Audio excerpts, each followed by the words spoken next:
Hill Road at.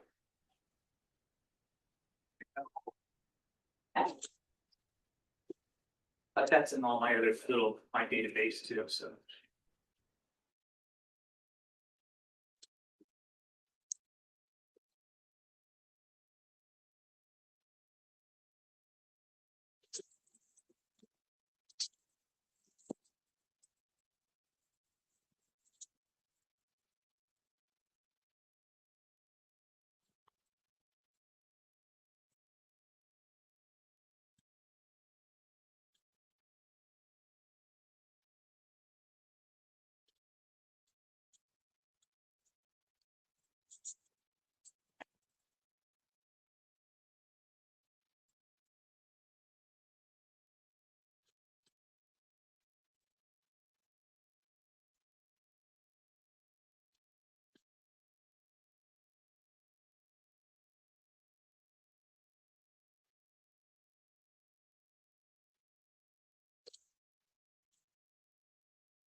Good afternoon to everybody. We're going to bring this meeting to order.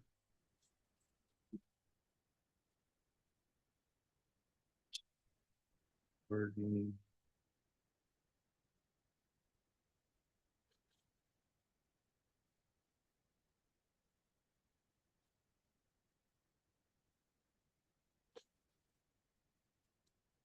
going to do a roll call. Michael Wood. Cesar Rubio. Here. Jacinta Parker. Jim Smith. Vernon Snodderly. Here by Zoom. And if we could just identify for the record, Mr. Snodderly, we understand that you are under the weather. Yes. So we are, Mr. Snodderly will be participating under the just cause provisions of the Brown Act due to illness, and then we will note that in the minutes. Thank you. Nick Jensen. Stephen Evans. John Lewis. Angelica Gamboa. Here. Hannah Brady. Here. Mohammed Rashid. Mr. Chair, you have a quorum. Did we take care of the remote participation? Okay. We need a motion to approve.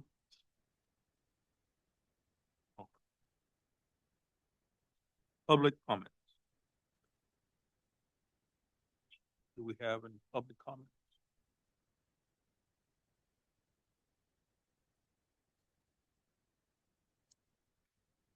Then we will move on to our consent element.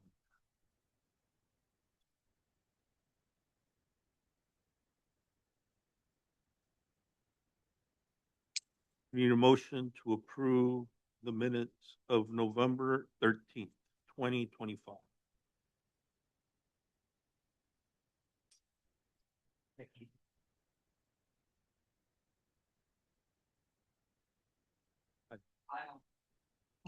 Mohammed. Okay, thank you, Mohammed.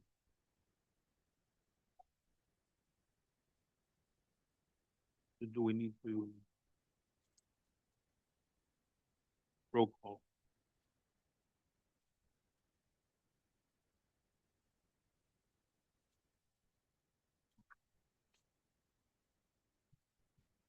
Roll call, please. Michael Wood. Yes. Cesar Rubio, Yes. Jacinta Parker, Jim Smith, Yes. Vernon Snodderly, Yes. Nick Jensen, Stephen Evans, John Lewis, Angelica Gamboa, Yes. Hannah Brady, Yes. Mohammed Rashid. Motion passes. Thank you.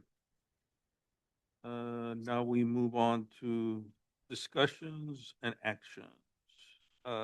Item A, motion to recommend that the Board of Directors approve by resolution the equity analysis of the proposed operations and maintenance facility site. I'll be taking that for you, Mr. Chair. Angela Swanson, StanRTA staff.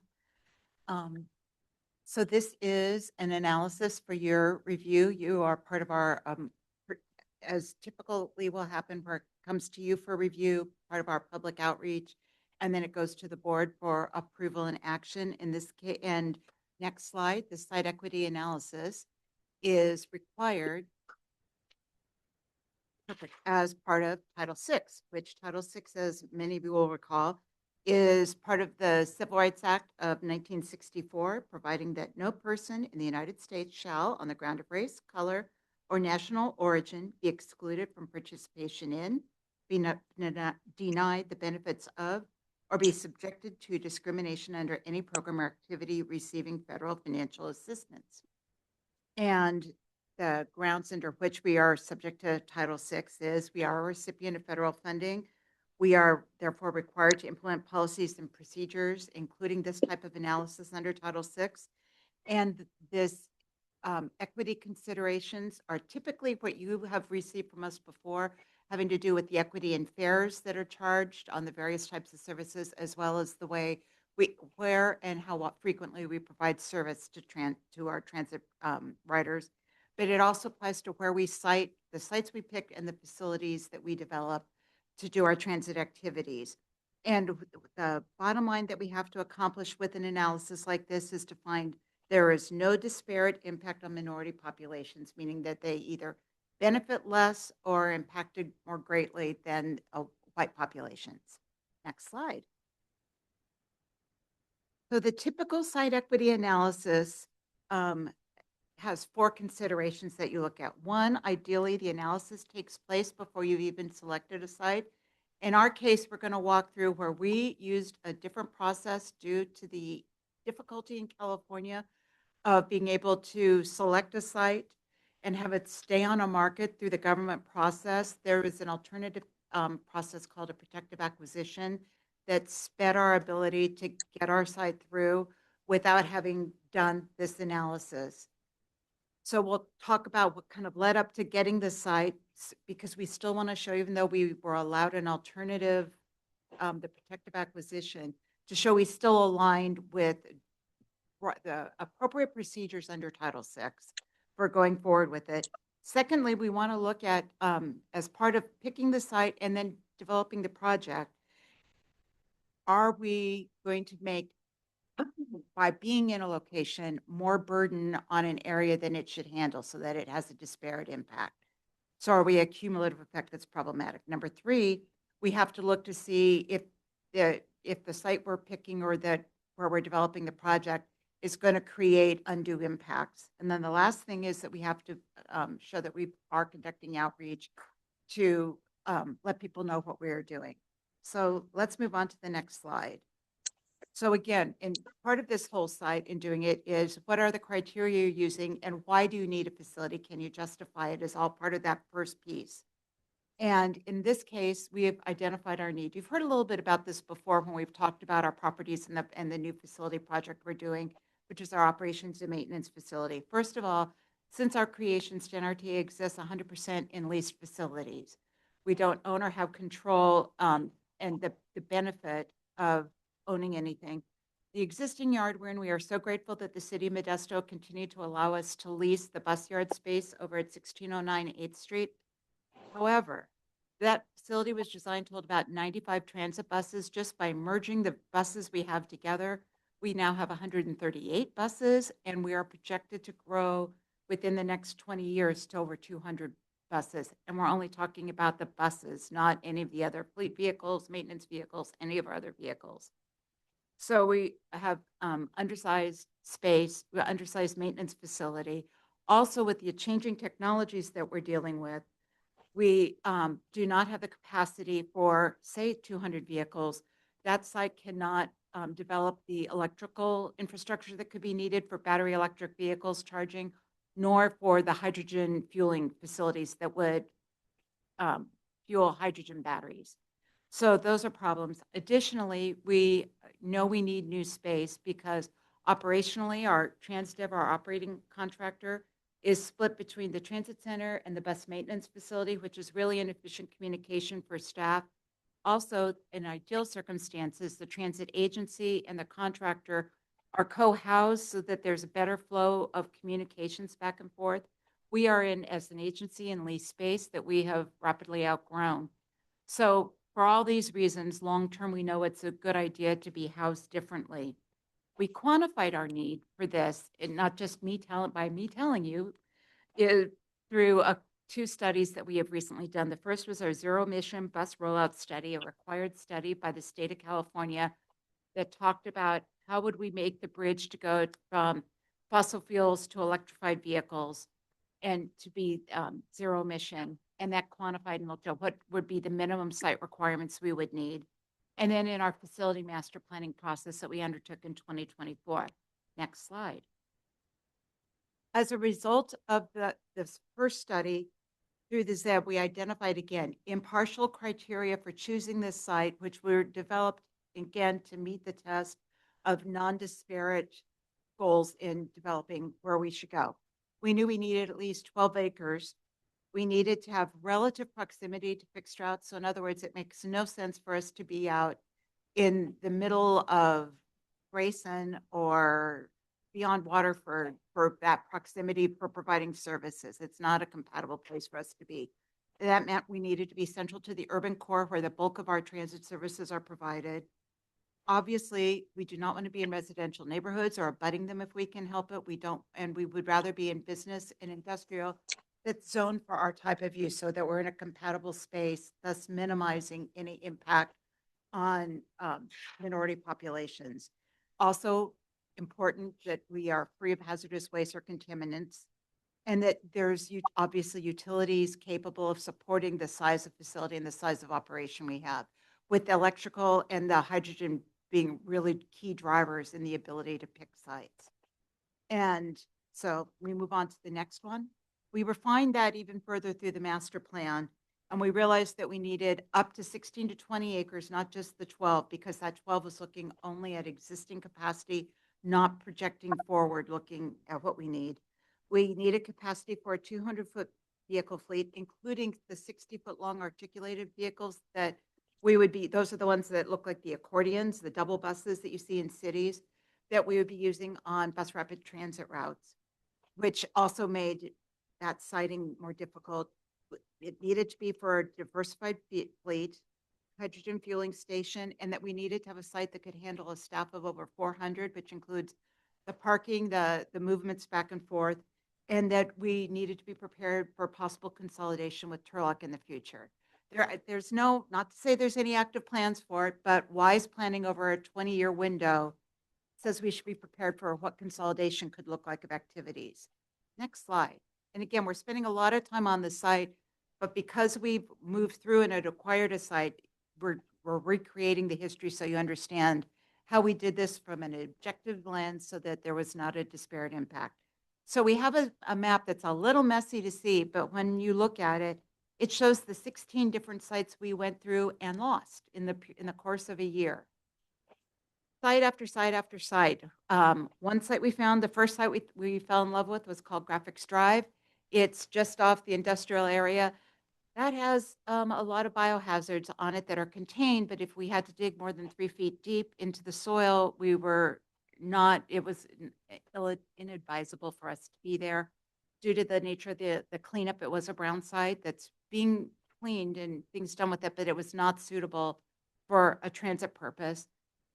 We looked at other sites. We looked at trying to combine sites like along Yosemite Boulevard, along Hatch Road. We looked through many, many areas trying to find sites. We went as far north, which was not particularly advisable for considering how we cover across the county, into business parks like at off Pellendale, off the north end of McHenry. And again, we ran into issues where either the property got sold out from under us, quite often with a cash buyer. We had buyers that weren't interested in selling to us because we were a government agency and because of the hoops you go through and the delays that happen, or the property proved unworkable for us when we started looking at doing the preliminary due diligence. Does it really meet the needs that we described? For instance, there was one site that we looked at in the Woods Colony area that was the furthest to the west.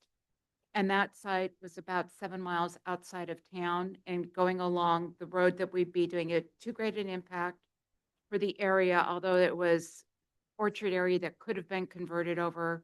And again, it was a non-conforming use. So that gives you a quick summary of what we went through over the course of the year. Next slide. And then through the city of Ceres, we were matched up with a developer that owned this property that's at the corner of Service Road and Crow's Landing Roads, right across the street from the County Ag Center. It was a 57-acre parcel that was not on the market. They were not actively looking to sell it, but they were developing it for industrial warehousing work, which is a complementary use to a bus facility, bus yard and maintenance facility. The developer was prepared to sell to us. However, they could not go through the full NEPA CEQA process, the typical policy and process that we would go through, which would be at least 6 to 8 months to be able to acquire the site. So in that case, what happened is we appealed to FTA, who in cases like this will allow you to do what, especially, I'll go into in just a moment, that this has no apparent environmental issues with the site, so they could give us the early clearance and allow us to do a purchase without having to go through this process. And that was called a protective acquisition. So that's why this site equity analysis is coming after the purchase was completed instead of before it, because of this alternative process. And site acquisition is a closed session activity that goes on as you're going through negotiations. The reason we qualified is having lost 16 sites and having so many of them sold out from under us, pulled off the market, and having gone through, we could demonstrate that we were in dire need of being able to land and negotiate and get the facility. So we were able to acquire the site, but having acquired the site, we still needed to have the facility project qualify as meeting, having no disparate impacts under the analysis. And before I move on and talk about it, one last thing about the site to share with you. This site is part of the West Landing Specific Plan in Ceres. It was zoned, so, and this is what made it ideal and also allowed us to get the NEPA and also further supported the site equity analysis because of the zoning that was done for it. It was part of a programmatic EIR for the whole landing specific plan. It includes 960 acres of mixed business park, industrial area, commercial area, housing area. And in the way it was fully designed, fully vetted, it had been approved by the city of Ceres several years ago. And this would be the first piece of that to be developed. So we, on so many grounds, have cleared through. Also, when you look at the map, can you go backwards for a minute, Noemi? As you notice, to one side, so it's all just flat open arable land, all zoned appropriately. Across to one side of the street is county government facilities. Angelica, you'll recognize where this area is, that it's right near other governmental uses that are very appropriate and compatible. To the south of it is limited business industrial area. And then to the north of us, there is just one business. And those are all had been pre-considered as part of the EIR and the approval of the original EIR and the specific plan. So we were zoned in for doing this kind of a thing. So that was all the reasons why we were very pleased to be able to negotiate and get this site, and we closed on that in December. So then let's go on to the next slide, though, where we talk about how we do some of the analysis about, are there disparate impacts in going to this site? And the first test that you do is more broadly burdens versus benefits. Because remember, I mentioned that not only can we not have a disparate impact on minority populations, but are we creating a cumulative impact by our being somewhere that could cause a problem that just by being a transit facility in itself is not harmful. And that's where we look at the benefits and the positive impacts versus the adverse impacts. Some of the benefits I already talked about was already zoned for us. It was part of a specific plan that anticipated our use and all of the things that our use would bring to that neighborhood. Where we go in on the north side of our property, the photo showed you is the north side of our property. We are building a road, B Street, so we're actually putting the infrastructure in. We're creating a light, signalized area on Crow's Landing Road, so it increases the safety for operations there. We also have no adjacent residential impacts by going in there. We have good, and then based on our criteria, good access to transportation corridors on Crow's Landing and service roads with close proximity to the transit center. This only moved us about 5 miles away, which was much better than many of the other sites that we observed would have been for us. And we have no displacement of residents or business by going in, which many of the other sites we looked at, we'd have been having to displace other activities. On the negative side, here were the findings that we found. One, the fleet will increase traffic, so that it's an anticipated need, but that will happen. And due to employees coming and going, as well as our buses, noise level and traffic will go on for about 4 years during construction, as well as at the start of the day and the end of the day. The good thing compared to warehousing and the kind of use that was anticipated is where you would have trucks coming in and out all day long and a lot of noise with it. Our buses generally go out in the morning and come back in like a flock of sheep at night. So it's generally a quieter operation for most of the day, although start and end of the day, which generally are before and after rush hour, are better. There's also a potential burden to not the rider, but to the transit agency, that we do have a further distance. It's called deadhead, where the buses are going from our facility to where they might go into service at the transit center. It's a little longer than the 3 blocks that they go right now from the Modesto facility. So there's some cost to us. The last thing is that we will be demolishing the unoccupied single-family residence that exists on the property to be able to do our development, and that we diminish housing stock. Overall, this is relatively minor compared to what could have been an adverse impact otherwise. Next step is to look at the disparate impact analysis. And this is where we're very specifically looking at, are we, by doing our development, impacting minority populations within the area? And because while we're in series, we're in an we're part of series, but in an undeveloped part of area, right? We're comparing our census tract where we're developing this project to the rest of Stanislaus County to see the numbers of individuals that are within our census tract and the impact on them compared to the county at large. Stanislaus County is a majority county, so we already would expect. And so we'll just take a quick look by the numbers. So the total population within our census tract is about 1,900 people. The county at large, about 550 million or 50,000, excuse me. Yeah, that's way off. Woo-hoo. If only. The minority population within this census tract is higher, so it's 65% compared to 35% non-minority population, where the county is more like 54-46 split. And we have a higher population of limited English proficient populations. This could be read as having a disparate impact. However, the next slide will show you that not all census blocks are built the same. What you're seeing here is a map that shows that region. The purples, the varying shades of purple, the darker you go, shows the densities of minority populations throughout the county. This big white piece, looks like, let's see, I guess maybe it looks like. That's our 33 square mile. It's huge. This is for our project. So that gives you a, so what it does, it's a skewed impression, and this is the census tract, and that's the sector that is used by the FTA when they were doing this penalty analysis. Unfortunately, with this census block, we're really taking in an awful lot of their census tract next door to us. It's literally on this block. If we were across the street, what we'd be measuring.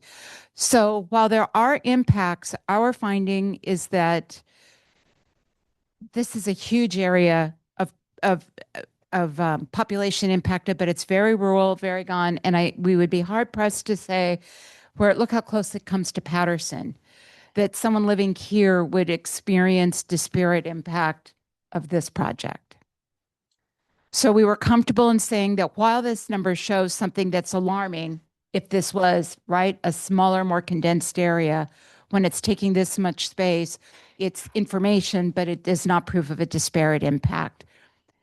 And in fact, to the contrary, by creating bus stops here, a transit center here, along a main thoroughfare, we are creating better access potentially for individuals in this area because this population is also our primary bus riding population.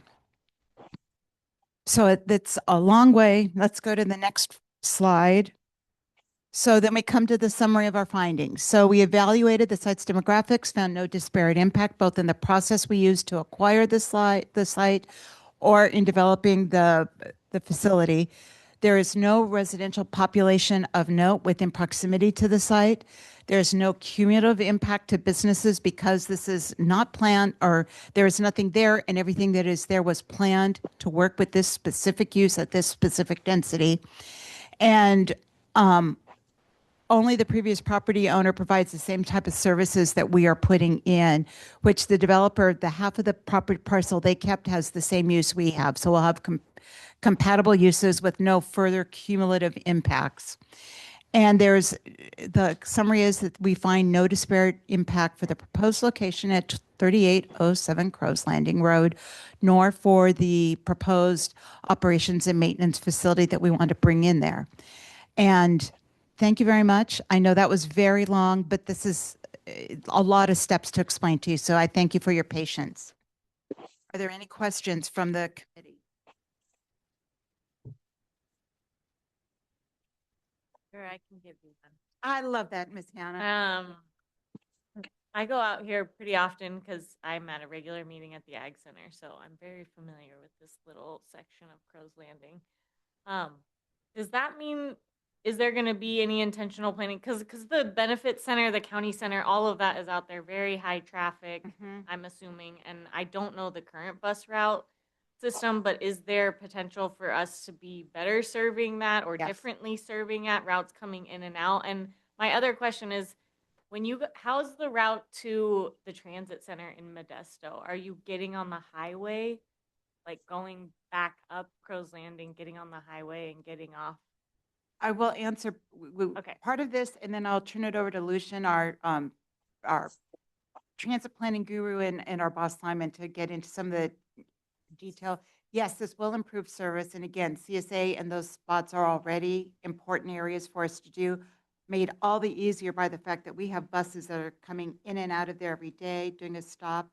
One other thing that is not really germane to this analysis, but is very important about what we're proposing to put into the project, is we want our boardroom to be able to house up to about 200 individuals, so that for this community that's developing out there and for other uses, that it can be a gathering spot for the community. And we want it to be very transit friendly. So that's our goal in developing it. So we see at least as good of service as we have now, if not a lot better, with that ability, for routes as traffic warrants, for us to develop into these neighborhoods. So it's a really good thing that we see. In terms of how the buses will traverse from Crow's Landing, the other thing I'll mention too, before handing it over to Lucian, is right now we start our bus service at the transit center and go out into neighborhoods. Certainly, at least for the service that's happening around that part of Crow's Landing, the area, gives us the opportunity to start service out and bring people in, which may actually be a benefit, and be able to get some earlier effective transit service to people, that we start our day closer to some of those communities. And Lucian, why don't you go on about the highway access? Thank you, Angela. One of the things that I was going to say is exactly that, but that deadheading really mostly matters first run of the day, and the last run of the day, all routes in between bidirectionally travel back and forth. So it's important where you start and finish your route each day. And in this case, the ones that service that heavily trafficked community services agency would probably start right there at that facility after they go and pick up people, because at this point in the day, the people are going to that facility.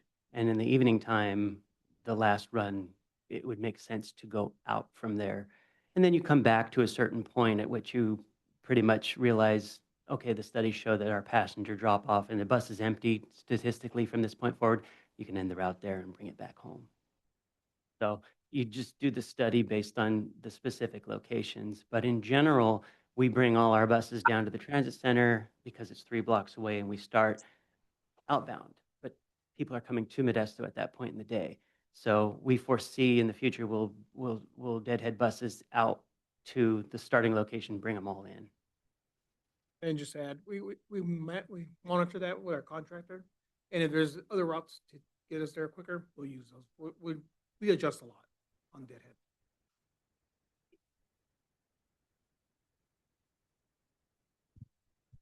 Can we get your mic on, Little Hannah? distance.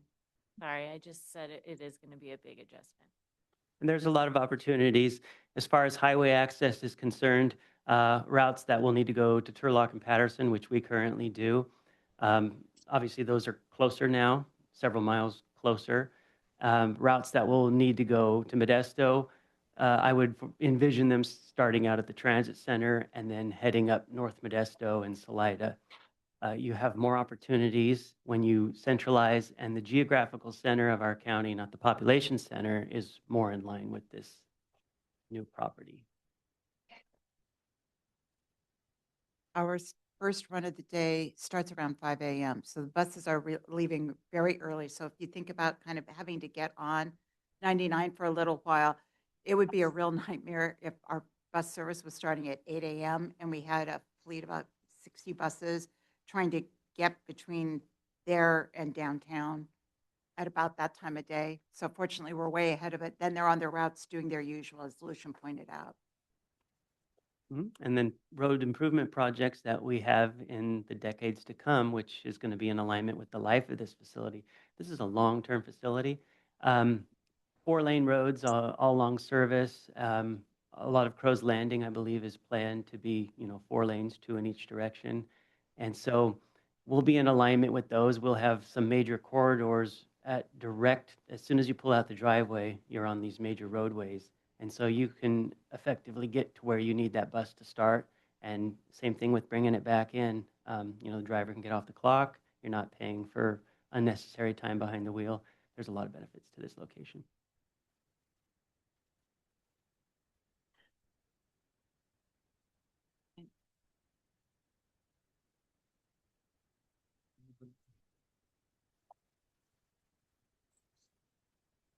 Now we're going to open it up to the public.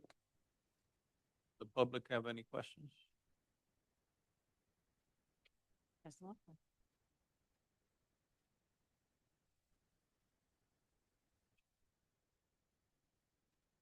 Move on to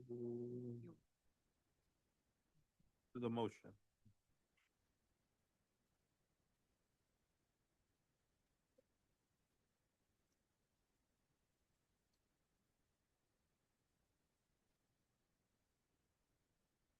Six A, motion to recommend that the Board of Directors approve by resolution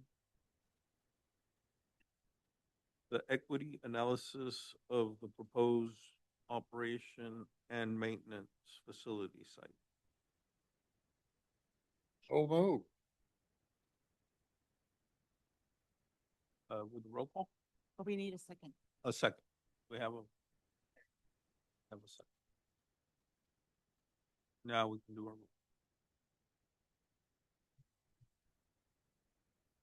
roll. Michael Wood? Yes. Cesar Rubio? Yes. Jim Smith, Yes. Vernon Snodderly. Vernon Snodderly. He's on. Mute. You're muted, Vernon.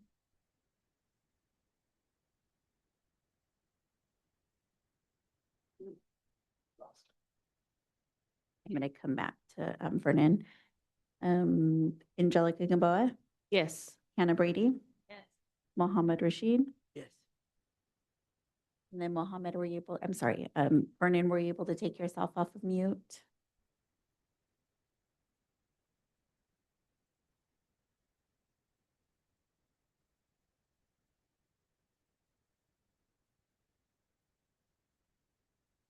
We still have a 6 yes vote, which motion passes. Do we need to wait for Vernon? No. Motion Leave it passes. Open if he chooses to vote, to add his vote later. Well, then we should, okay, it looks like he's on. Let's see if we can get him. Mr. Snodderly, can you give us a thumbs up or a thumbs down? We're not able to hear you. Thumbs up. Perfect. We'll take that as a yes. Thank you. Go. So then we have a 7-0 vote. Motion passes. Thank so we move to item B. Motion to recommend that the Board of Directors approve by resolution the proposed modifications to the diminishing balance policy. I'll be taking that one for you, Mr. Chair. Angela Swanson again. So diminishing balance accounts. Next slide. So what these are, they're individual prepaid fare accounts. I always compare them to like having a Starbucks card where you have value on it and then you draw it down every time you get on the bus for demand response service. It was initiated here in 2023. It's tied in with our Ecolane, which is our system that does all the CAT AVL, that does all the booking and manages the trips. It is widely used, which is wonderful because by having this drawdown account, you don't have to remember to have your ticket with you. You don't have to have the exact 250 change. You just draw down until you run out, get low on money, and you replenish it by calling customer service or sending a check in or dropping a check off or a credit card online. So it's a very simple system. However, we have realized recently that we have 873 accounts that have negative balances in them. And cumulatively, they're only worth about $2,500. Most people only end up with one trip in the negative, but this is presenting a problem, and we've had an informal policy, but we've never had anything we've brought to you all to really formalize and for clear, clean enforcement, and to make sure this aligns with the rest of our accounting policies. So let's move on to the next slide.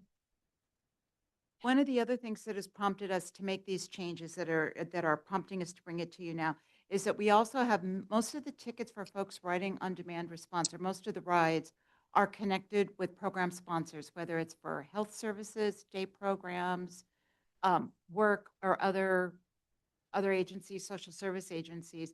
We have mostly sponsoring agencies that do it, who are very eager to be able to transition over. So instead of buying tickets, dividing them into packets, sending them out every month to all their individual dozens of consumers, they would really like to be able to just write one check, send it every month to a roster where we've been identified all the individuals that receive it, how much goes into their accounts, then we report back how much has been paid. It's a more efficient system. You don't have tickets that go out there that may never get used, and you have a better accounting of what's happening. However, we have heard back from our sponsoring agencies that would like to get involved in this, that they are unable, if someone overdraws, to refund it. And that's problematic for them to find that out. And that's part of what's supposed to happen with the tickets in controlling and understanding the consumer's needs so that they're more effective helping them, is that you're allocated 10 tickets a month. Oh, you've run out. You're needing to do something else, or you're working more hours, right? So that they're having the communication, so they're providing services at a level to adequately support the individual. So we need a policy now that allows us not to go in the negative because StanRTA in general has, whether it's fixed route or demand response, if someone doesn't have the fare, we would rather give somebody the ride than not give them the ride. And in general, we are not going to turn away a 75-year-old in a wheelchair trying to get to her doctor's appointment because she only has $2 and not $2.50. But we don't have a consistent enforcement. And again, we can't have it if that person is being funded through Catholic Charities or some other organization. We need to have a clearer policy. So what we are proposing to you in general to improve the diminishing accounts, next slide, please, Noemi, is one, that we formally set that no more than $250 can go into the account. This is and accumulate into the account. And this is because transit systems anywhere, we do not refund people their fares or their tickets or the money. So once it's in, it's in. And we don't want someone to end up with too much on this account that because so many of our, it's cost sensitive. However, we will allow balance transfers as long as you have $25 in the account. It goes back to a sponsoring agency, so that seems reasonable, or they can reallocate it. Or you can give it to someone in your family. And we've had a couple instances with it where we have already done this without having the policy, where we've had an individual, the husband and wife, and the husband no longer was well enough to use the service, but the wife was. We moved his balance into her account. And it was about $30. The other thing is that your balance minimum has to be $250, so that we don't let the account, to be able to do it. Because one of the things with inconsistent policy is some of our bus operators, someone will get on, they'll ring in a fare, and they only have $2 on the account for whatever reason, or $1, because they put an odd number on the account. And then it puts them into the negative. When what should have been done is for the operator to call in, say, I have so-and-so getting on the bus, they don't have their full fare. Shall I accept less than that or just let them have the free ride? We would appropriately log them in, so, for our accounting and tracking purposes, and put them on bus. Instead, they're creating a negative balance, which would be awkward for the sponsoring agencies. It would also be awkward for the individual then having to try to go collect those extra funds. And then we're also clarifying that if we do have scofflaws that are routinely trying to get on the bus without paying their fare, just as we would on fixed route transit, we will deny service to those individuals. And that's equal treatment under regulations. ADA does not require us to give rides to those who not pay. And then also with your support, we'd like to pursue the balances only for those individuals that within the last 6 months have created a negative balance, just to remind them to top up and fill up their accounts. Next slide. So the implementation plan, one of the things with approving this is, so it would go from with your support to the board of directors for approval at their March meeting. And then, so we would set April 1 as this becoming what the rules are, but we would start enforcing them July 1st, which would give us the time to update the materials that we use on the buses, that we have ready to hand out to individuals, to update this guide, our ADA guide that is in English and Spanish, that has all of the rules of the bus, including about the diminishing account, right? So that they have full information for us to be able to do training of the bus operators and customer service to get a really smooth process going, and for us to be able to promote this, especially with contact through day programs and regular providers like dialysis centers, so they're aware of what's going on and how important it is for people to be ready for the service change. And that's the beginning and the end of the whole thing. It's a pretty straightforward request. I'm open for any questions, Mr. Chair. That's a pretty good topic, right? The no-shows. It is something that I just, when I got off the ride today, we were talking about that particular thing with the drivers, the no-shows. I think the changes, as far as the fares and stuff like that, I like them. I agree with them. I like the way you can put a balance on there, and kind of like the cap too, because things do change. right? You don't want nobody putting on their $500 and not being able to pay rent or something by accident, right? So a cap is good.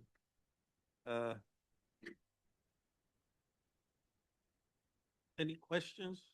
Anybody have any questions? It's a good topic. Good topic. That's being. Yeah.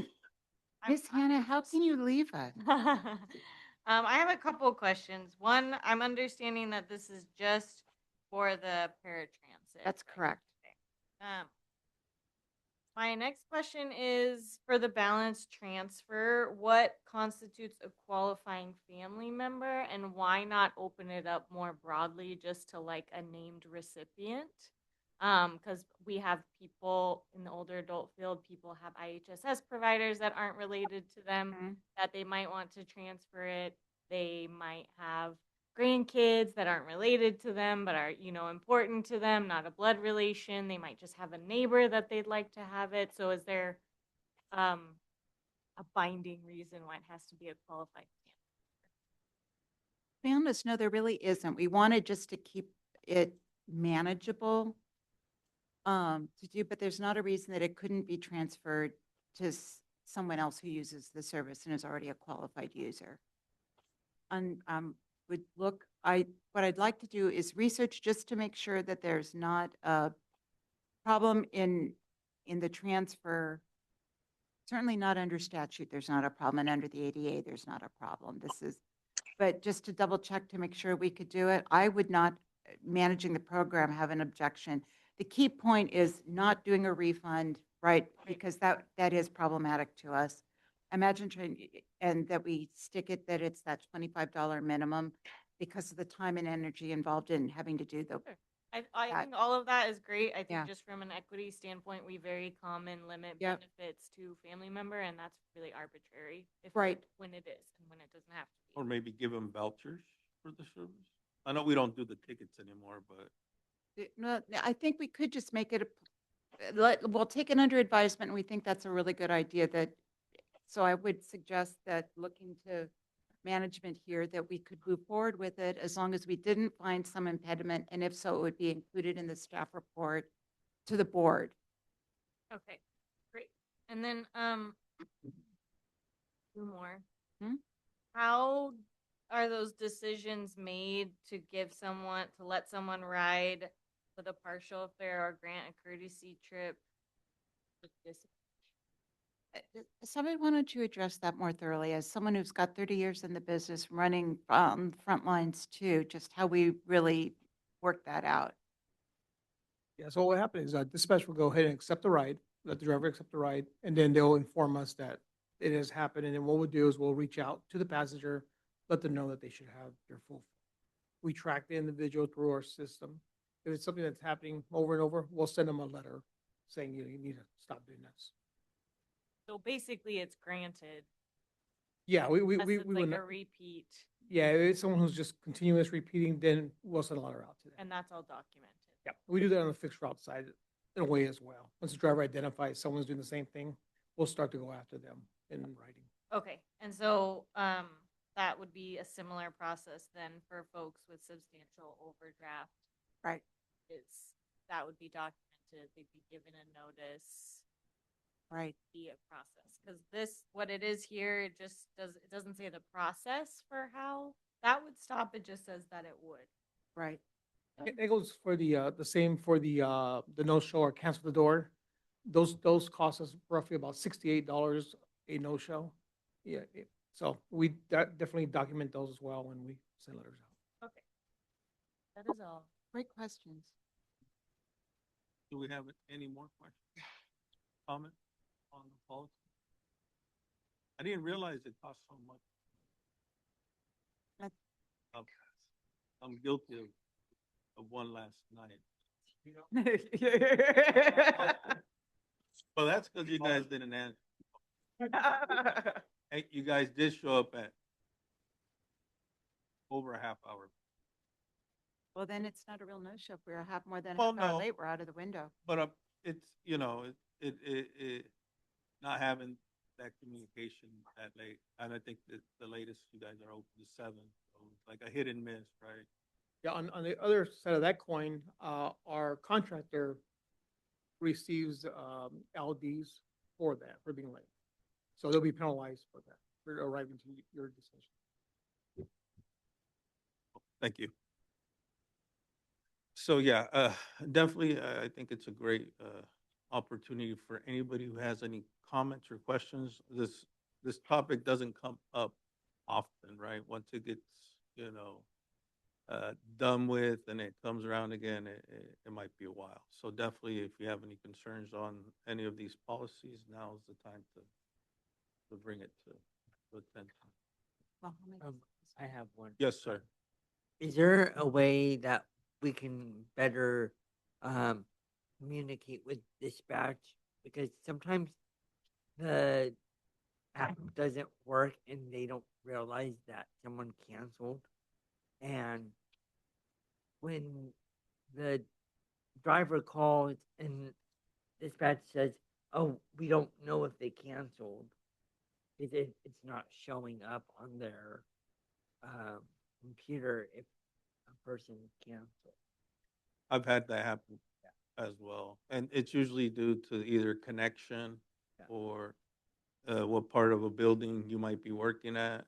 And I could understand the frustration. I don't know if any solutions could be, other than you having to call the next day and try to find somebody you can explain yourself to, Yeah.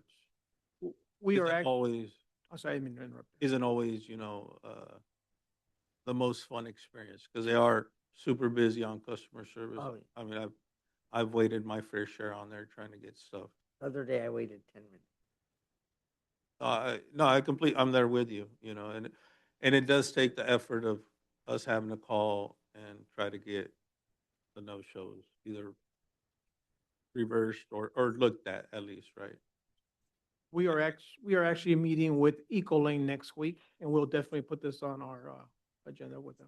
And just a small point of order, Mr. Chair, but this is a very valuable discussion, but it's actually our next discussion item, so maybe we can come back and Oh. see if there's anyone in the public. I think Mr. Ron wanted Yes, sir. to address the group. Thank you, Mr. Chairman, members of the committee. Ron McMurtry here. Yeah, very good comments. I do have to say. I recently got the app, so I don't know if that's the third. I think it's still this because it has to do with balances. I was confused when I tried to use it the first time, so I would like Ms. Swanson to either confirm or deny what a service personnel told me. And if there should be something added to the app. I'm a veteran, and so I get free rides. So I got a little confused when I tried to book my ride. It said, "How are you going to pay?" or whatever. And so I got confused. So I ended up calling customer service and just booking it that way. But the customer service person told me that you don't have to select anything. You can still book your ride on the app. So I would like to confirm if that's correct. And then when I go to the driver, okay. So when I go to the driver, they go, "Oh, you're a veteran." And then that's it. Because there's nothing really account-wise. Okay. It's confusing. So that's my feedback for anyone else who are veterans using paratransit. Thank you. Yeah, I think when you arrive, he'll ask you your mode of payment. And I think there's where you can identify yourself as a veteran, and it's probably in your profile too. Mhm. So it should take care of you getting on the paratran. But yeah, the app is super great. I love it. I wish I had better eyesight to use it, but it is technology is definitely. So 6B. So we need a motion to recommend that the Board of Directors approve by resolution the proposed modification to the diminishing balance policy. Do I have I'll second it. thank you, sir. Do I have a second? How about, do you want to first it or second it? I'm Mr. Smith? moving it. There we go. Move it, okay. I will second it with the caveat that the category of family member Be looked into. Do you accept the second's addition of that caveat? Mr. Smith, are you okay with Hannah adding that on? What was the caveat? I'm sorry. That the category of family member be looked into and expanded. Oh, yes, absolutely. And that's for the ballot. Yeah. Yeah. Transfer. Okay, thank you, sir. He agrees. Now we're ready for the roll call. Thank you. Michael Wood, Cesar Rubio, Yes. Jim Smith, Yes. Vernon Snodderly, Yes. Angelica Gamboa, Yes. Hannah Brady, Yes. Mohammed Rashid. Yes. Motion passes. Thank you. Now we move on to item C. Motion to recommend that the Board of Directors approve by resolution the proposed modification to the no-show and late cancellation policy for demand response services. I'll be taking this one again, Mr. Chair. Thank you, Angela Swanson. So we'll get started. There we are, the no-show policy. So this is one of everyone's favorite topics in the paratransit world. This is the hot patootie stuff. So paratransit trips are scheduled in advance. It's typically the day before or more before you travel. And that way they can schedule it since it's door-to-door service. So we every day are scheduling when people are getting picked up and dropped off. And on our busiest days, we provide over 600 trips a day using 40 buses. So it's a very, very busy system, and we're crisscrossing all of Stanislaus County. Federal guidelines require us for all ADA qualified individuals to give them their trip within a 1-hour window of when they ask for it, regardless of how many bodies we have on duty to work that day, how many buses we have available. We are obligated because this is supposed to be the complement to if they could ride fixed route buses and travel that way. So in general, the system works well, except for peak periods and issues. And that 1-hour window is, so someone will call, just to explain it fully for the non-paratransit riders. You say, I want to get the bus at 7 a.m. We can offer you a window within the hours from 8 a.m. to 9 a.m. to get within when you want to get picked up. We try to get close. And then when we book you, we say, well, I can't pick you up at 7. We can pick you up at 6:45 a.m. And that's really a half-hour window because obviously the world is not that specific with traffic and moving around. So it's really between 6 o'clock and 6:30 you can get in with that 6:15 in the middle, what you're shooting for. The no-show happens, so once and the person accepts the ride, once they've accepted the ride and you are dispatching the bus out, it is up to the consumer to let us know at least an hour before the window starts that they don't want to take the trip. And this is for us to allow our Cat AVL system to adjust and not drive to Houston if they don't need to go out there, and to be able to reorganize and manage the trips. If you have someone who establishes a pattern of not taking their scheduled ride, we do have the capacity to impose penalties on them. And again, we last set this policy in April of 2022, so prior to your all's formation, but we're finding some issues now where we need to do a course correction. And just to be clear, we call everything generally no-show.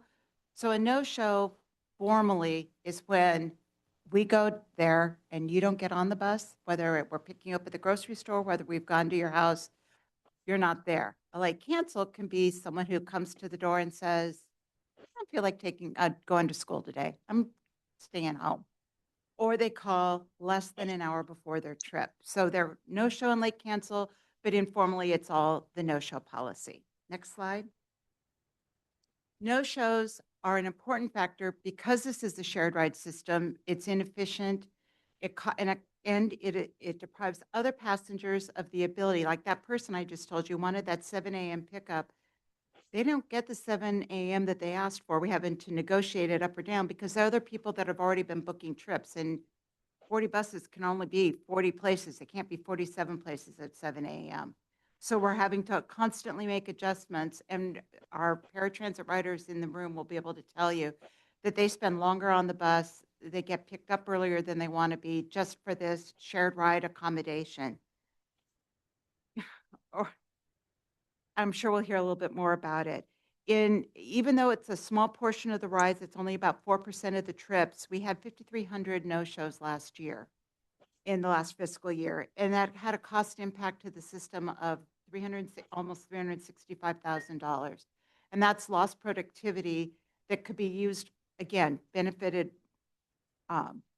more fully if we had people following the rules and helping us out.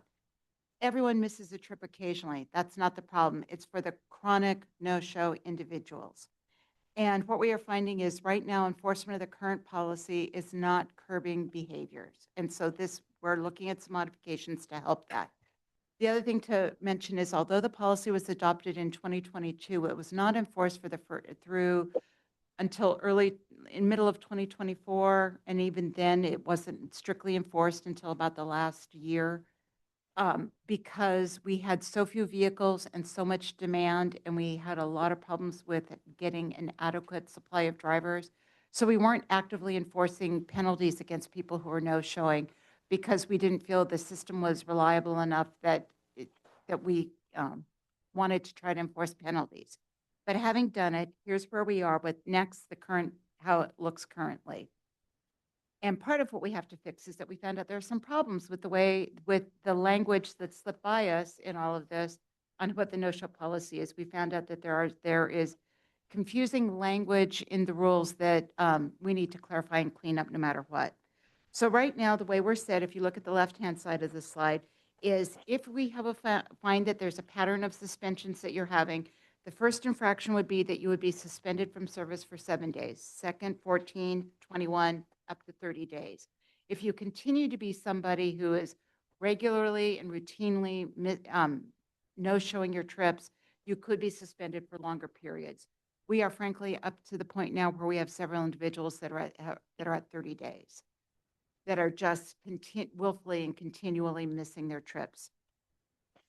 Right now, how it's calculated is on the right-hand side. So if you take between 0 and 30 trips, our language says that it's 3 no-shows or late cancels, and you are subject to suspension. Elsewhere in our current policy, it says up to 3. So does that mean 2 or does it mean 3? So that's one of the things we need to clarify no matter what.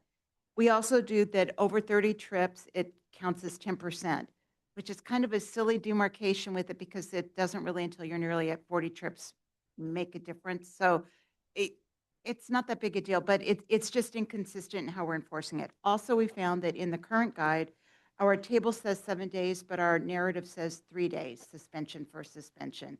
So we've had reasonable challenges from individuals about it. So no matter what, we need to clean this up, which the next slide highlights. We'll just go right past it, the error on the 7 days. Having this opportunity to come up to clean up the language gave us a chance to talk to other transit agencies to see what they're doing that they find is effective. So we came up with, we're giving you 3 options to look at what to do. Either number 1, clean up the policy where I told you we had the language that was imprecise. Or number 2, instead of having a trip minimum or maximum, we really basically just say, if you have 3, doesn't matter how many trips you complete in a month, if you have 3 no-shows, that's a point where you're showing a pattern of behavior. But that it also has to be at least 6% of the trips you've taken. And the reason that it does that is we had it in the staff report, it showed someone who took almost 1,000 trips in a year. So that person averages like 280 trips a month. If they miss 3 trips, that's such a small fraction of it. So that's where you also put that it's a minimum of 6 trips, which if you look to the right, the example is if you took 25 trips, no-showed 4, okay, so you met that 3-trip no-show, but that also didn't meet the 6% penalty, which you would have had to take at least 2 trips or had 2 no-shows. So that's that calculation. The third one is that it breaks the trip down similar to option 1, but it lowers the threshold to between 10 trips and 11 trips. And the reason this transit agency does it is that we tend to have two types of riders on paratransit demand response. There are either the people that, and Mr. Smith, you may you be part of this first group. They go to the doctor once in a while. They go to the bank. They go to do their groceries. They're regular users, but lower frequency. So they may only take 10 or 12 trips in a month, as opposed to that 30 trip threshold that we have on the first. And then we have folks that are doing regular, under regular medical care. They're going to work. They're going to school. They're going to day program. And they're riding 4 to 5 days a week, taking 10 to 20 trips a week, and they're really high frequency users. So this other agency ballparked it down so that you really kind of addressed more what's happening with our low frequency riders and our higher frequency riders. So in that case, the calculation was that if it's 10 or fewer trips, you have to cancel or do a no-show for 40% or more of your trips, which would be 4 trips, or you're at 11 trips or more, and at that point you drop that threshold to 25% being the calculation. So say in this case you took 24 trips from 12 round trips, you had 7 no-shows, 6 would be the threshold as 25% of 24 trips taken, at which point you would be qualified for suspension. So it's a little dense walking through that. Next slide helps to just take you back out to the macro, which is what is the effective what is the impact with each option. And so what we did was we looked at 3 typical months. September, October, November are generally good months. Everyone's in school, people are working. It's not too late into the winter, not too much into the summer. It's one of our most stable ridership periods. So we looked at by option what would happen based on last year's numbers, who would be suspended, who wouldn't. And the average really tells you the story. Option 1, which is the cleaned up version of what we're doing now, would have resulted in an average of 28 suspensions a month. Option 2 would have given you 29. Option 3 would have been only 11.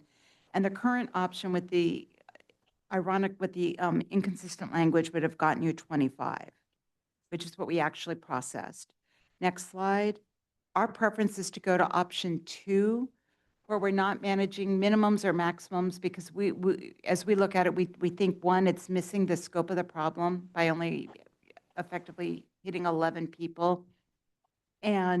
But it's not high or outrageous compared to what we're doing now, option 1. So it's not really increasing it, but we think it's a more consistent and measurable, easier to measure and to manage and maintain. And it also does protect the individuals. And this is the one where there's no minimum or maximum number of trips, it's the percentage. And this carry over the rule that it's 3 no-shows. Next slide. We also are asking to make additional changes, not just to how we calculate the no-shows, but some of the consequences for someone who exhibits a pattern of behavior that would warrant action on the agency's part. First, we do have an issue with some users of Book the S. When you're on the app, there aren't as many rails on protecting you from you have more freedom to book your trips on the app than you do when you meet with a customer service agent. So what can happen with someone who uses the app, you go to the doctor, you think you might be getting out at 3, maybe 4. If you book it on the app, you can book the 3 o'clock trip and the 4 o'clock trip. If you do it with customer service, calling in, they'll only book you for one of those 2 times. So what happens? You book those 2 trips, you're running late, you realize, the 3 o'clock's not going to work. I really need to cancel that and only use the 4 o'clock. You end up canceling at 2:30. That's a late cancel. It's a no-show.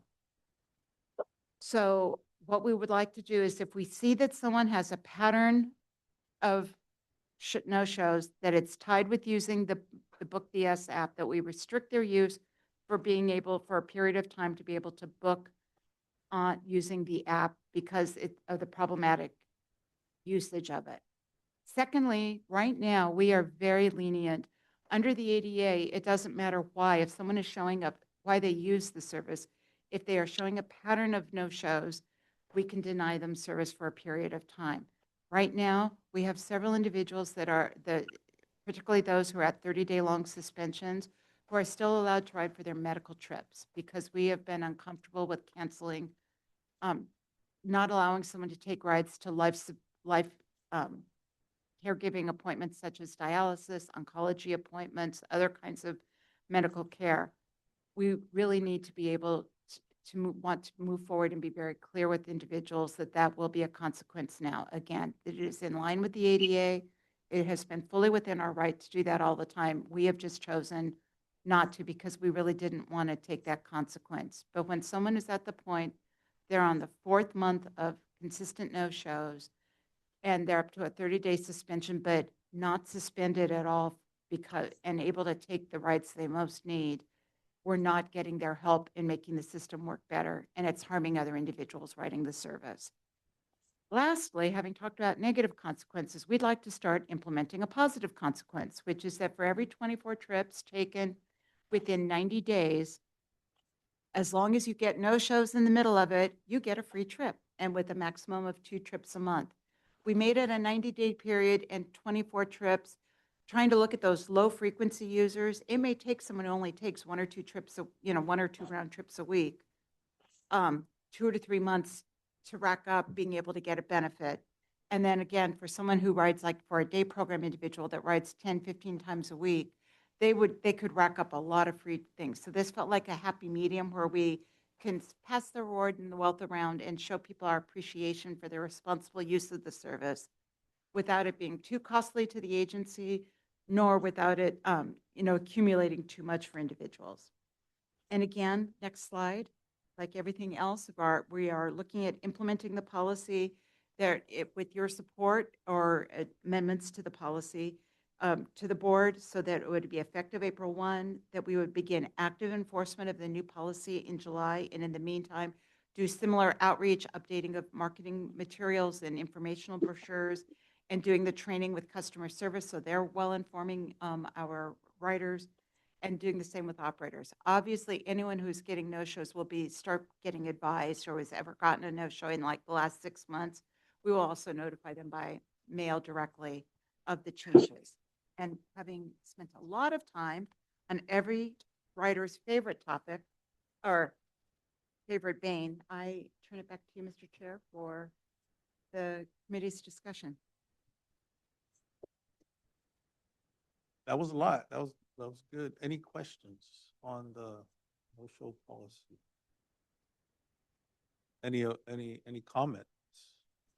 Mr. Mohammed, I know you have thoughts about the people who commit no-shows. So he had mentioned, yes.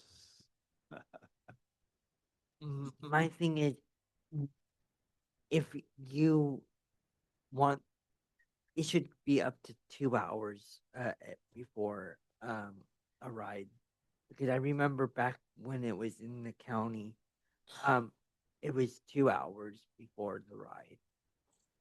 To cancel? Yeah, to cancel. It should be up to 2 hours.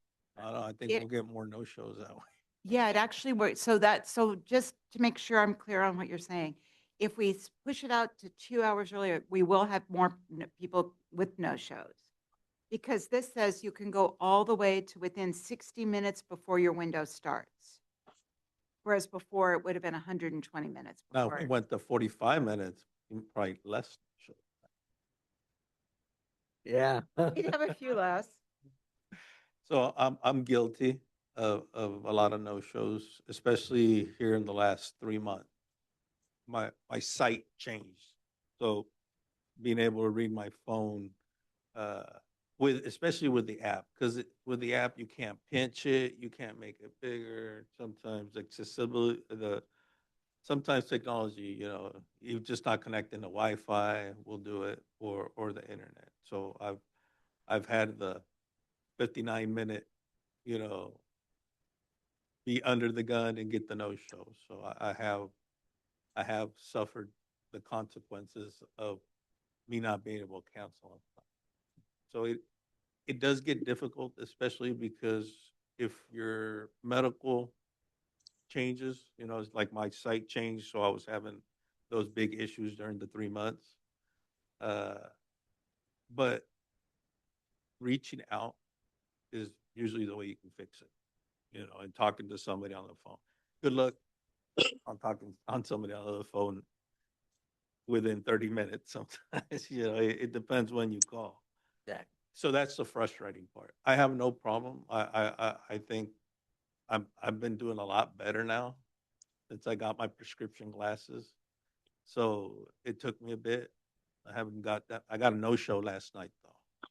But that's because I couldn't call it, when they showed up. But I did call and they did take care of it. So there is, I think, communicating, you know, definitely helps. But would it be possible to, if the, because it is a hassle to call in and explain something, sometimes you don't feel you should have to, but maybe no show, no, not giving anybody a no show before 7 o'clock, right? Because if they have something scheduled for 5:30 in the morning and they want to call it in that they're not going to be there, they can't. They get the no show, right? So unless maybe or phones can be available at that time earlier maybe and to get the cancellations in on time because sometimes it is hard or you know if you're sick you don't want to call nobody right to explain to them why you can't. I've noticed even when I want to cancel a ride ahead of time, they ask for the reason why are you canceling. And you don't know anyone a reason. Yeah. You- And now they're asking for date of birth.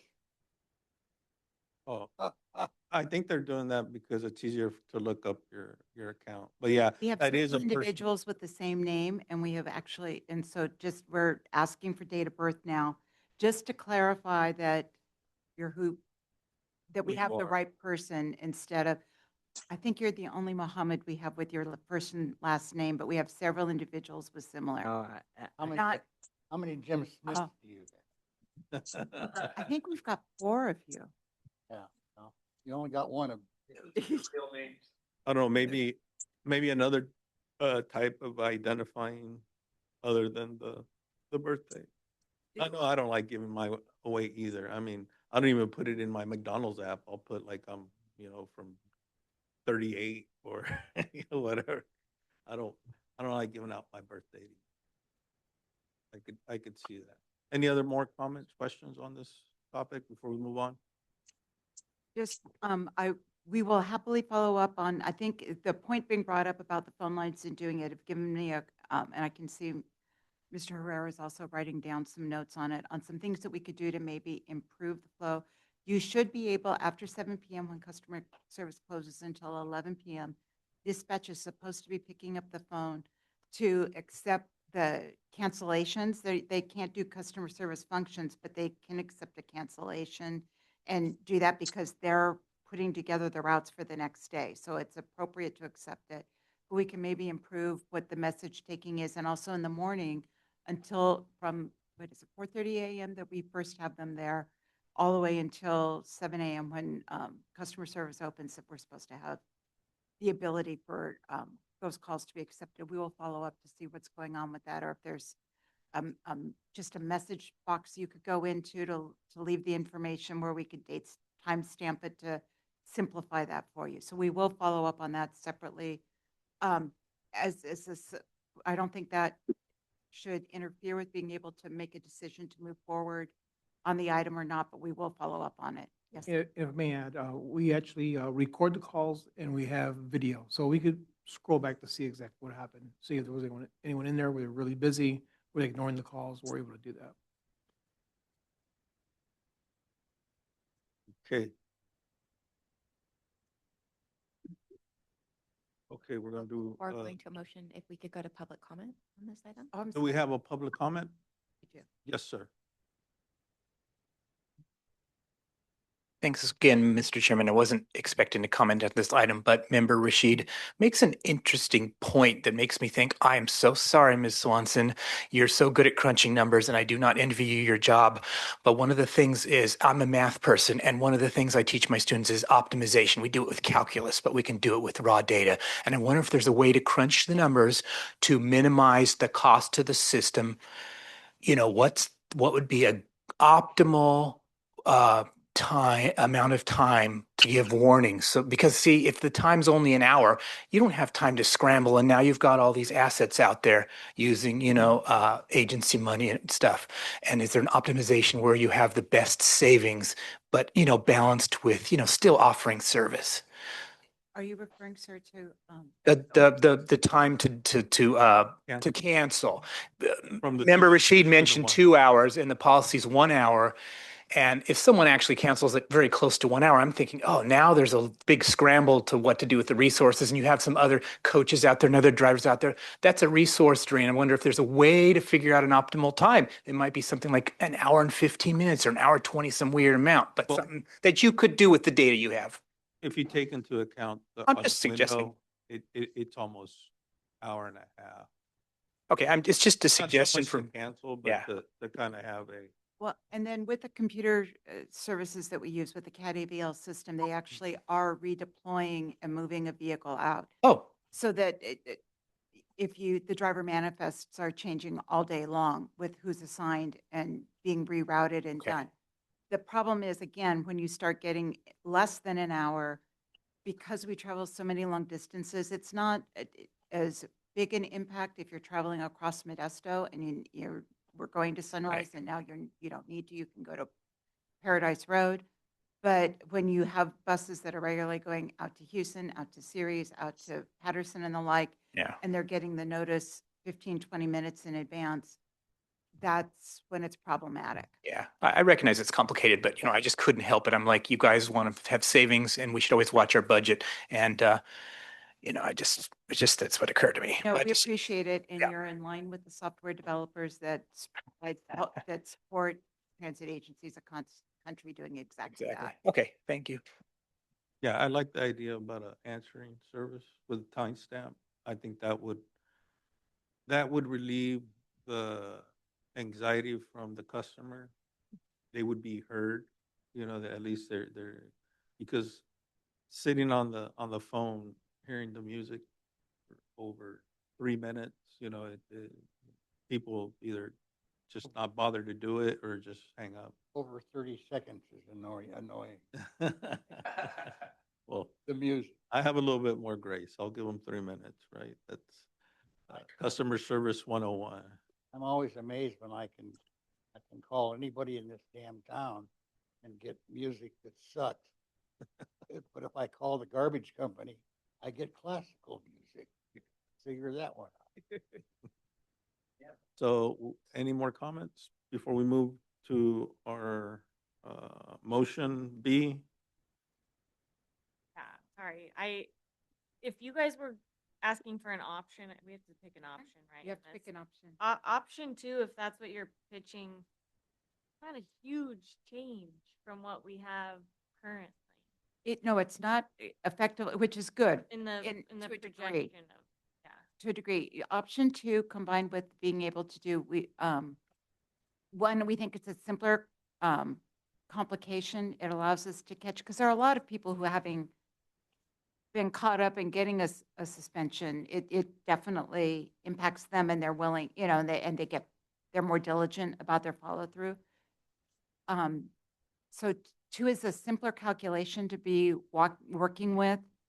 We think it's going to be more effective. We also think that, combined with the medical not being an excuse any longer, will really help with where we have the worst repeat offenders. You guys are getting a lot of flack.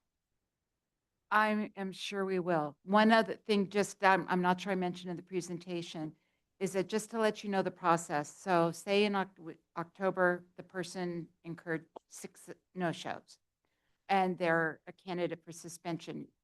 By the end of throughout the month, the customer service staff is supposed to be validating the no-shows, because you're not charged a no-show if we got there too late or too early outside of your window, because that's our obligation. And if you're not ready, it's not your fault. Or if it was a mess up, dispatch was notified, it didn't go out to the operator went there. So we validate them. They're sent out a letter at the beginning of the month. They are given, there's an appeals process available to them for the last step. And when the letter goes out, it says you are, now qualified for a suspension. There will be this many days. So October it happens, November you're notified, December is when the suspension actually takes place and you're given the days in advance. So while we will get flack, people actually have a minimum of 2 to 3 weeks to plan for those days that they would lose their ability to travel on the service. They then also accruing future penalties if in those 2 to 3 months they then commit more no-shows. So every month you start all over again. So yes, it's a rolling 12 months, which is really typical under the FTA that it does. So if in October you qualified for suspensions, that led to a 7-day suspension effective in December.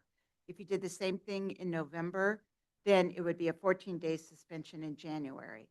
So, and it would keep up. If you get a break going on, then the penalties come down for how long the suspensions are.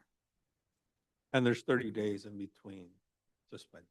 So they'll give you the 30 days to plan. Right. You're not just gonna Yes, when reach somebody the gets end of the month and say, okay, you have no more. You'll have 30 days to deal with the suspensions. I wish I wasn't such an expert.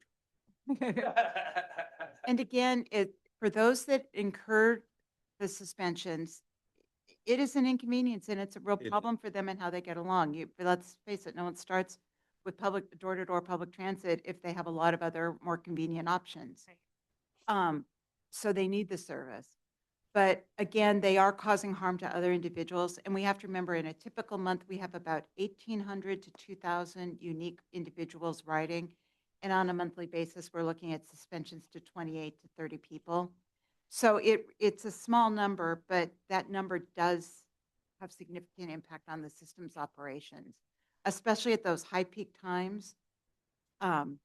When everyone in this room who uses the service has experienced the frustration of being on the bus for 2 hours because of a wasted trip and just how taxed the system is at that time trying to make it work. So this is us trying to make public transit as equitable as we can across the board with compassion, and clarity. And again, that's why we want 90 days to advise people that have no shows, that have had suspensions, and that have medical and we know where their trips are going to, so we can home in on those people to try to get them to do a better job and to have solutions. For instance, we've already had one individual that has memory issues and won't be thinking about, and now has a personal care attendant whose job is basically confirming their trips and handling their trips for them. They don't need to go with them on the trip, but they're making sure that if plans change, that they're doing it so that they don't have that issue anymore. And they don't lose their service. They don't lose their service. It is lousy when you lose. It does become inconvenient.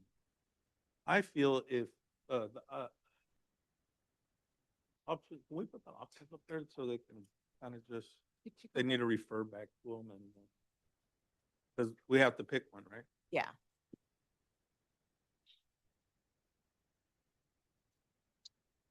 They all look fine to me.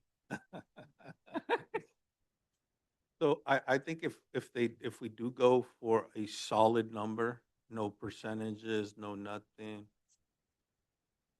I wouldn't mind seeing it maybe up one, no show instead of 3 for those people who do use the system and a car and might benefit from the 10% because they're doing There we so go. much. So we're recommending option 2. So there's no minimum or maximum. It's just a flat percentage after, but it takes 3 no-shows to do. So it's a 3 no-show trigger. And Oh, so there is a 10%. yeah, so there's no trip minimum or maximum. Okay. But we didn't want to be a harsh penalty because we do have, which it's in the staff report, it's remarkable how many people take a huge number of trips. I was there once. I was taking over 60 trips a month when I was working at the mall, at the college, and someplace else. So 3 no-shows for you proportionately, It wasn't, because I knew I was going to blow right through them. It's when I stopped working a lot and started with my medical issue. So that's where we felt, number 2 addressed exactly that change. Yeah. That's both good for you when you are at the heavier use and a lighter use. Because But yeah, maybe that would be my own suggestion, maybe up it from 3 to 4 because I was thinking of the 10%, but We are amenable to hearing, this is the whole point of coming to this committee, is to get your feedback and input about what you think is, and many of you are users of the system, so um, you benefit and are penalized by what this decision is. So we really want your feedback.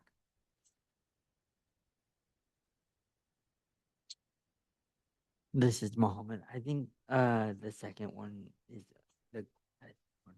You want to stay at 3 no-shows or go to 4? 4 no-shows. 4 no-shows? We can work with that. I have.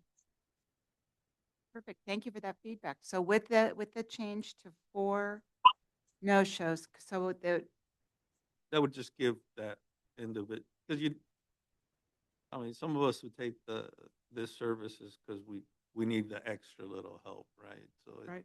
being just a little bit more lenient would probably help out. are you all ready for Ms. Streeter to maybe read the amended motion with that language? So if nobody else has anything, we will ask for a motion. We're on C, right? Yeah, and Monica can read it for you. Yes, please. So if the committee is agreeable to the proposal by Mr. Rashid, it would be a motion to recommend the policy, to recommend the Board of Directors approve the no-show and late cancellation policy and recommend moving forward with option 2 as modified to show 4 no-shows and no-shows greater or equal to than 6% of trips. So do we have a motion? I don't want to be the only guy that does this. So moved. Second. And we have a second. Can we have a roll call?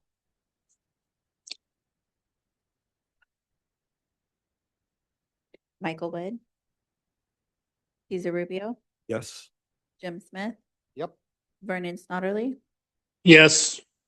Angelica Gamboa, Yes. Hannah Brady, Yes. Mohammed Rashid. Yes. Motion passes. Thank you. Now we move to item D, short-range transit plan update. And who will that be? In this report will be presented today by our transportation planner, Lucian Musso. Thank you very much. As part of the SEAAC committee, we are going to just do a scrape over the surface of a very in-depth process, starting with what is a short-range transit plan? It is a planning document that details service, capital, and financial assumptions typically for a 5 to 10-year horizon. In other words, it's our short-range transit plan. Transit agencies in California are required to do this, and we must keep it updated. So it's a periodic document that we have to revisit and change as we go along. And then it begins with an analysis of the transit system, basically an in-depth analysis of what we're currently doing. And over the next 5 years, is this going to continue to work or should we change it? Slide.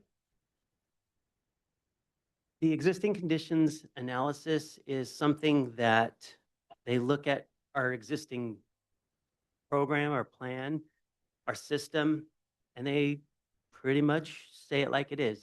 It's the conditions that currently exist. It's very aptly named. The plan is reviewed, and then they look at the land use and infrastructure that we have, such as transit centers, whether or not we have transit hubs. They look at the demand for the system, and line by line, they go through it and they look at travel patterns of those populations that we serve.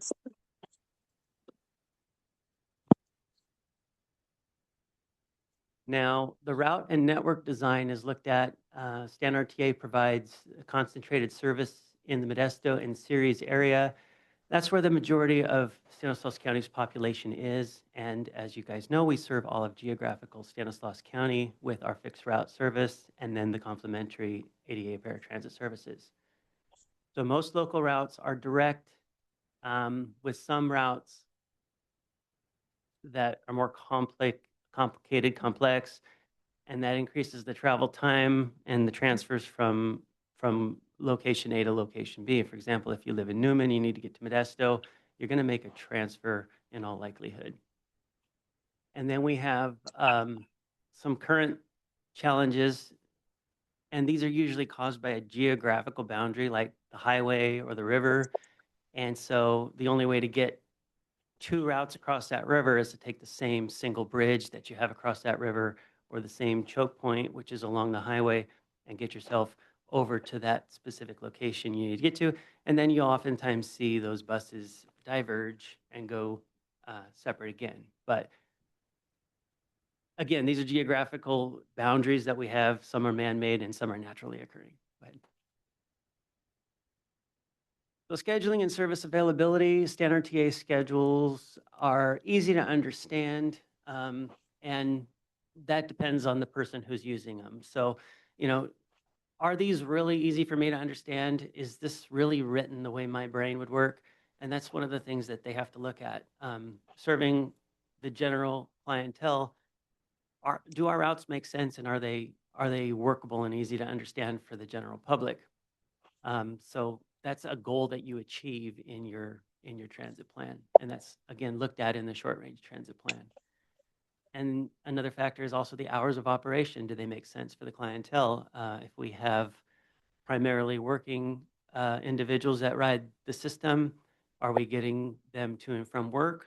Or do we have people who use the service to go to doctor appointments? And, you know, do we have that reasonable accommodation during the middle of the day on fixed route services? But you have connection points and supporting facilities that they review. The Modesto Transit Center, like we've discussed, it serves as the primary connection point because the majority of the population is there.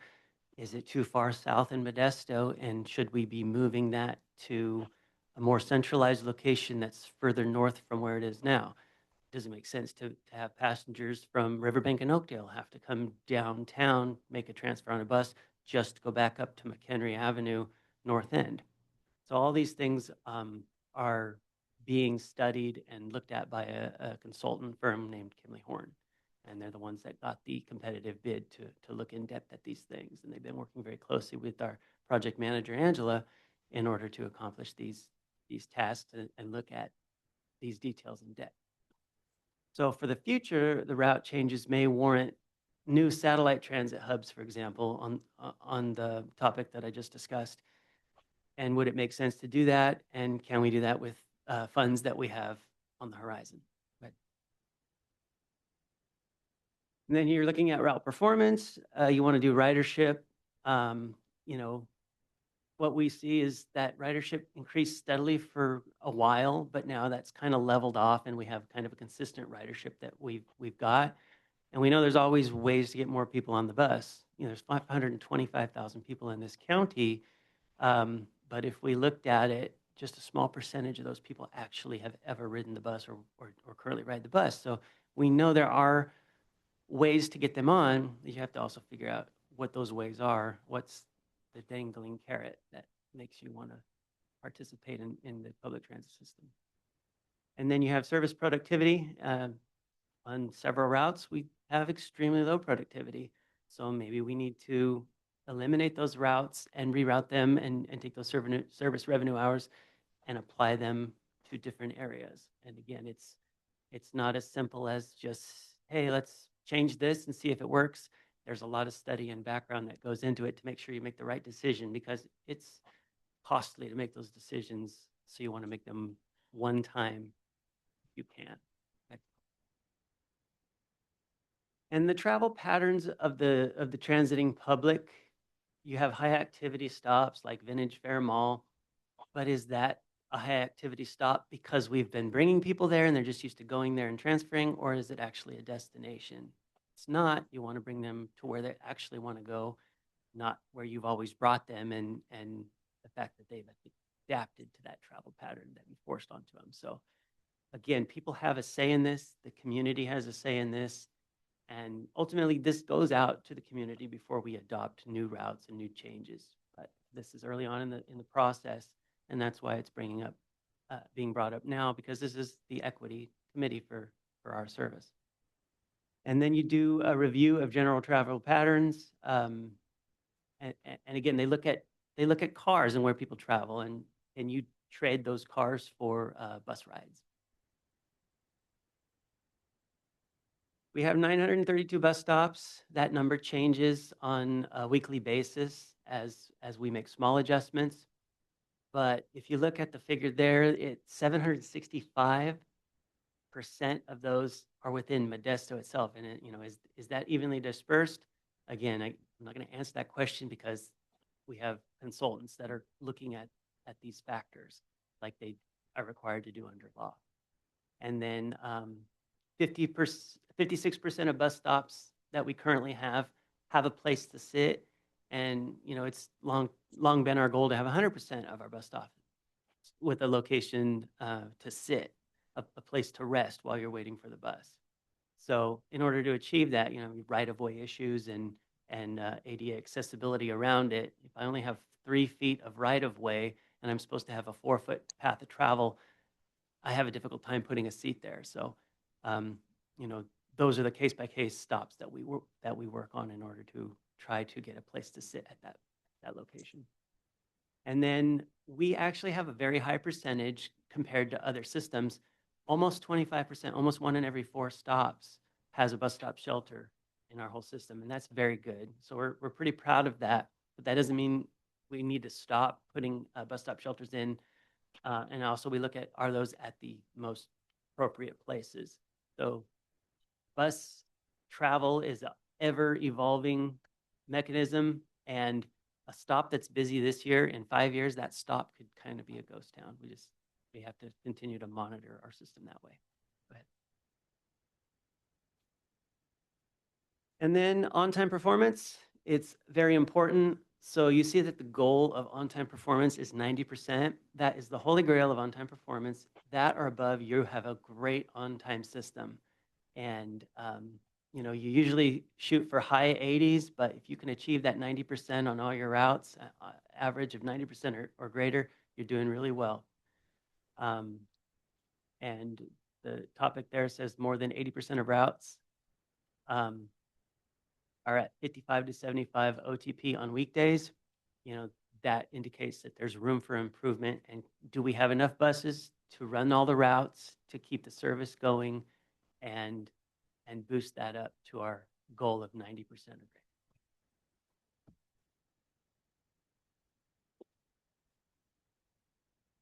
And then there's other factors taken in consideration. We may or may not have mentioned them already. The transit data is cross-referenced extensively.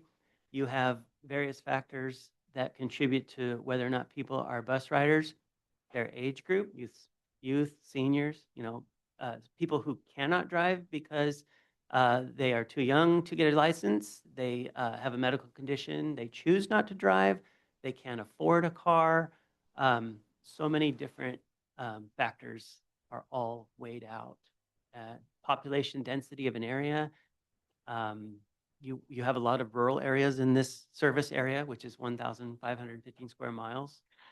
And then you have employment centers, which tend to be more popular destinations, and medical facilities, which tend to be more popular destinations.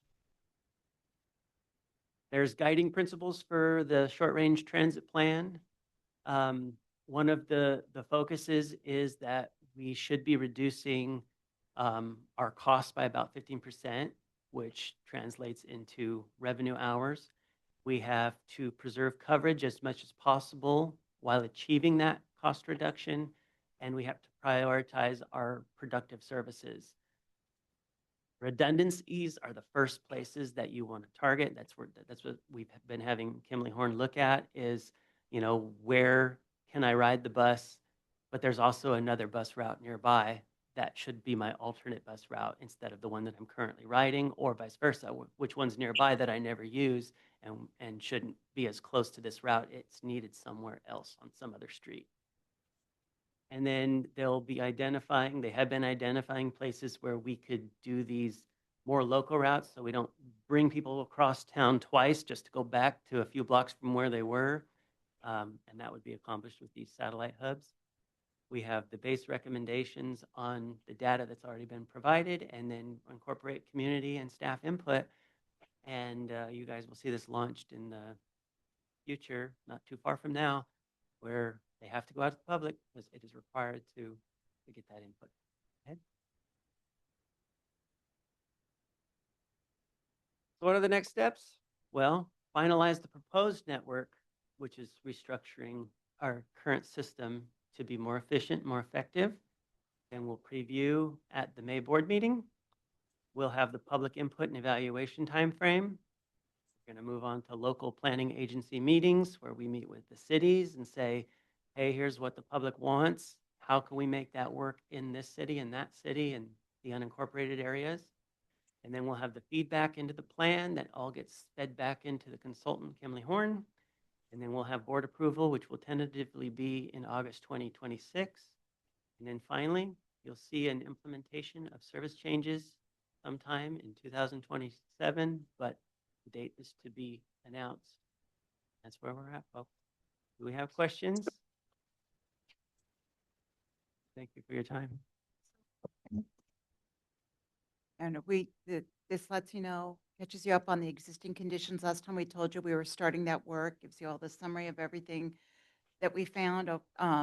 It's going to be a little bit of a tough pill to swallow, having to do some cutback on revenue hours, but we're looking for overall system efficiencies. And again, your May meeting is when you'll be previewing the plan and seeing what all the recommendations are for the service changes.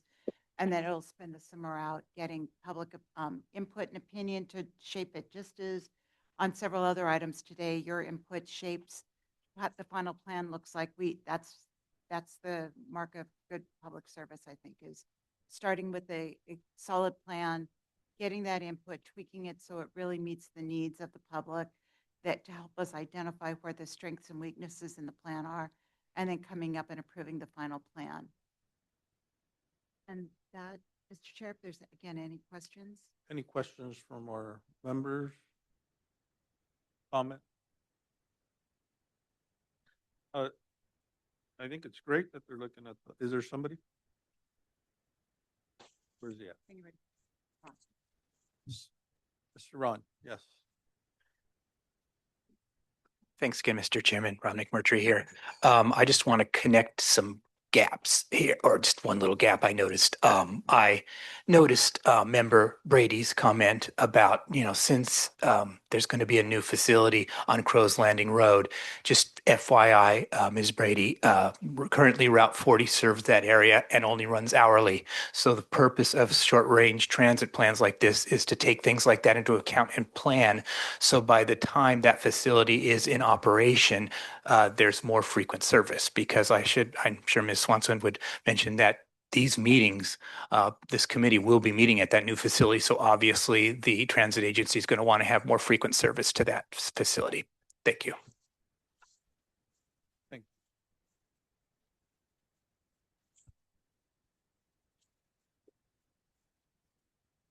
So we're going to go to the next item, which is number 7. Information item. A. And the members of the committee can look that over at their leisure, and if they have questions, please reach out to me. That would be the key performance. It's the indicator. That's our quarterly report that we provide to you to let you know how the system is doing. Okay. Now we have our agents report.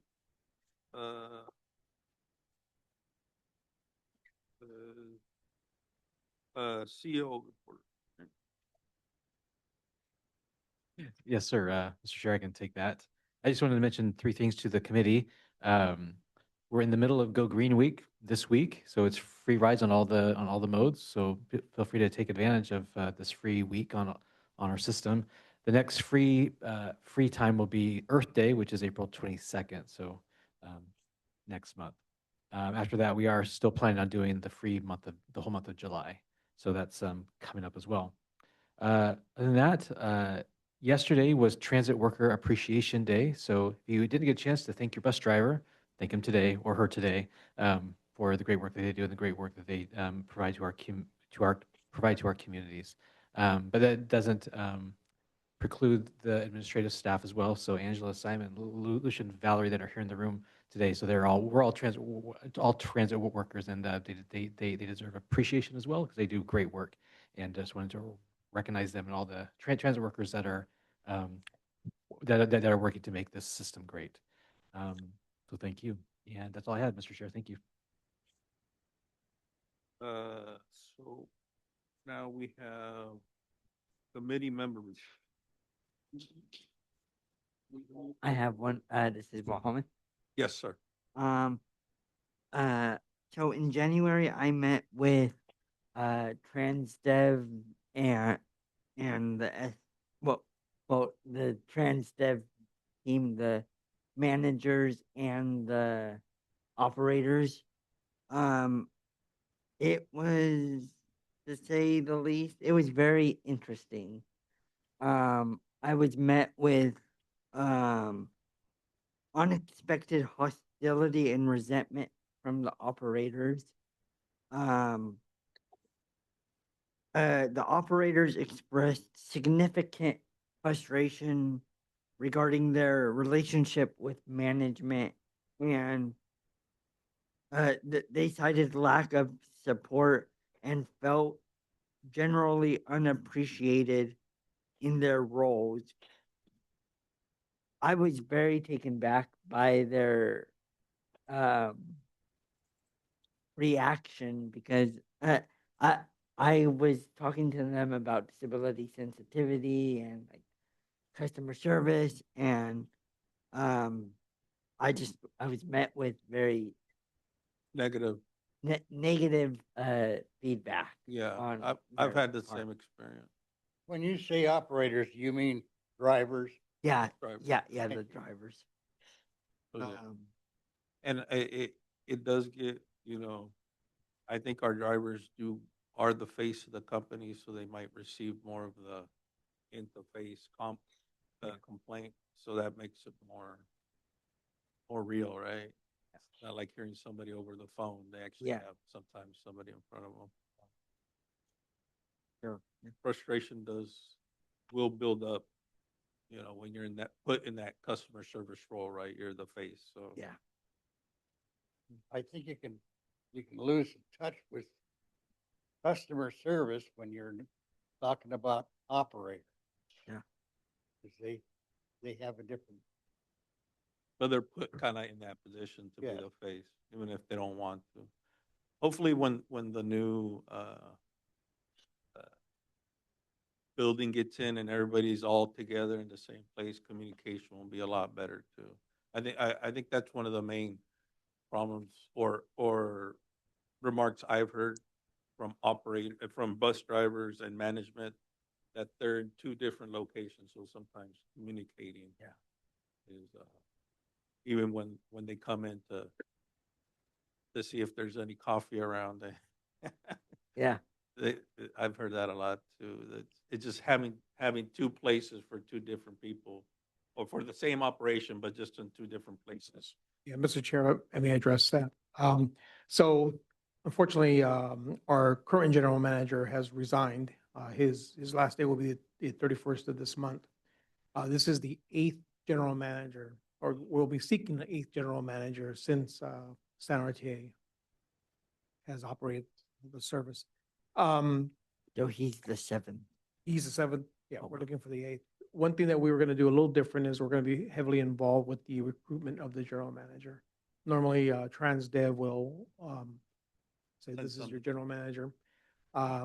We've unfortunately, we need to get more heavily involved. So when they start the interviews, we will definitely be part of the interview process instead of just meeting the gentleman who's gonna, take over.